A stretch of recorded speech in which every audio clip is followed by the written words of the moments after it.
Welcome back new YouTube channel. দর্শক, আবারও চলে আসলাম আপনাদের মাঝে নতুন একটা ভিডিও নিয়ে। নাটকটি হচ্ছে একটা নাটকের ট্রেলার, যে জনপ্রিয় যে ইউটিউবার যে নাটক কন্টেন্ট ছিল নীল আলমগীরের, সে একটা নাটক বিদেশ মতিন, নাটকটির নাম আর কি। তো নাটকটা আমি এখন রিয়াকশন করবো। রিয়াকশন আগে আপনার ছোটো একটা রিকোয়েস্ট, যারা এখন আমার চ্যানেলটিকে সাবস্ক্রাইব করেননি তাহলে এখন করে দেবেন, আর যারা করেছেন তাদেরকে অসংখ্য ধন্যবাদ। তো চলুন ভিডিওটি শুরু করা যাক।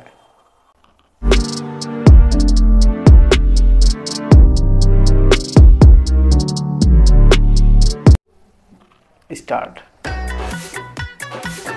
বিদেশ থেকে আইছে, সৌদি থেকে 2 হাতে টাকা কামাই আসছি।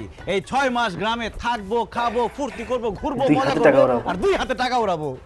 অনেক কিছু নিয়েছে বিদেশ থেকে, মাল লাগিয়া, বোনের লাগিয়া, বউর লাগিয়া, বাপের লাগিয়া, সবার লাগিয়া। আপনার কি মনে হয় এই সাইজের একটা মানুষ একটা বড় মাছ নিয়ে বাড়ি পর্যন্ত হাঁটা হাতে যেতে মানুষ তো লেগে পারবো? কথা কাম বলছে। করেন, মাছ ফেরত লন, 500 টাকার জায়গায় আমি আপনার 1000 টাকা দেবো। টাকার গরম দেয়া যাচ্ছে। আরে মতিন ভাই কেমন আছেন? বান্ডেল দেখে বুঝছ না কেমন আছি? আলু, পেঁয়াজ, ভ্যান গাড়িতে করে আছে, মালামাল লয়ে আইছে। সুজি, ময়দা, আটা, সয়াবিন তেল, সরষের তেল সব ভ্যান গাড়িতে ওঠা। হাই হা,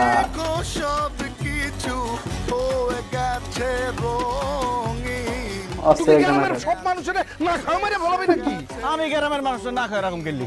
আরে ভ্যানের আসলে নীল আলমের যে নাটকগুলা বের হয় এগুলো অনেক ভালোই হয়, ইমোশনাল হোক, হাস্যকর হোক, মানে যেমনই হোক না কেন নীল আলমগীরের নাটকটা অনেক ভালো লাগে।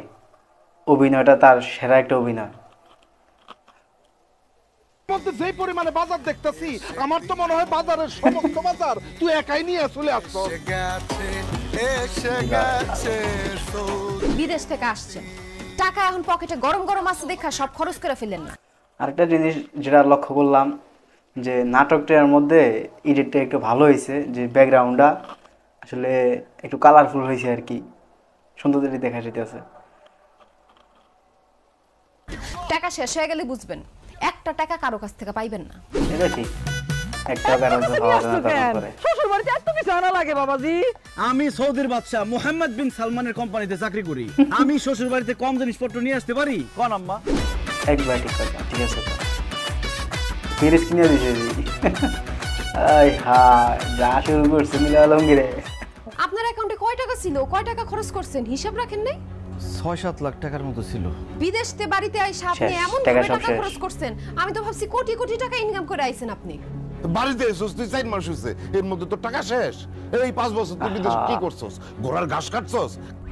টাকা শেষ, এখন সবাই আপনার কাছে অবহেলা টাকা নাই করতেছে। তো, এখন অনেক কিছু দেখবেন, বুঝবেন। আমি আপনারে বারবার কইছি না উল্টা পাল্টা টাকা খরচ।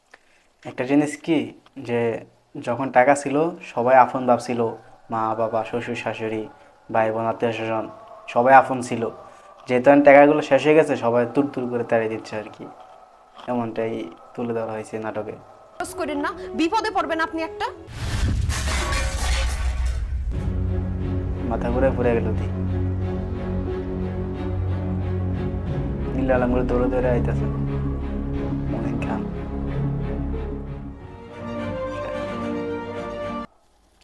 তো দর্শক, নাটকটা এই পর্যন্তই ছিল।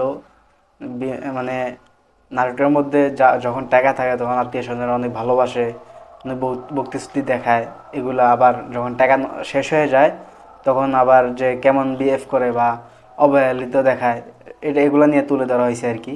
তো নাটকটা আমার কাছে অনেক ভালো লাগছে। আপনার কাছে কেমন লাগছে অবশ্যই কমেন্ট করে জানাতে ভুলবেন না আপনার মতামতটি। আজকের মতো এই পর্যন্তই ছিল। ভালো থাকবেন, সুস্থ থাকবেন, আবার দেখা যাবে কোনো একটি ভিডিওতে। আল্লাহ হাফেজ।